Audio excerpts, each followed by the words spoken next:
இவர் யார்? ஒரு காலத்தில் இவரை பார்த்து, நீ எல்லாம் எதுக்கு ஹீரோவா வந்தாய், இது ஒரு முகமா கேலி செய்தாங்க, சிரிச்சாங்க, குறை சொன்னாங்க. ஆனா அவர் ஒரு வார்த்தையும் பதில் சொல்லல. சத்தமில்லாம வேலை பார்த்தார். தினமும் தன்னை மேம்படுத்திக்கிட்டே இருந்தார். தோல்வி வந்தாலும் நின்றதில்லை. மீண்டும் எழுந்தார். மீண்டும் முயற்சி செய்தார். ஒரு நாள் மக்கள் கவனிக்க ஆரம்பிச்சாங்க. நேற்று கேலி செய்தவங்க இன்று கைதட்ட ஆரம்பிச்சாங்க. விமர்சனம் மெதுவா பாராட்டாக மாறிச்சு.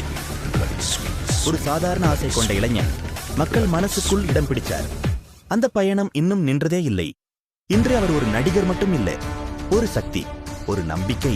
நாளைக்கு ஒரே ஒரு புதிய அடையாளம் காத்திருக்குது. நினைவில் வைங்க, விமர்சனம் முடிவு இல்லை, அதுதான் உங்க வெற்றிக்கான ஆரம்பம்.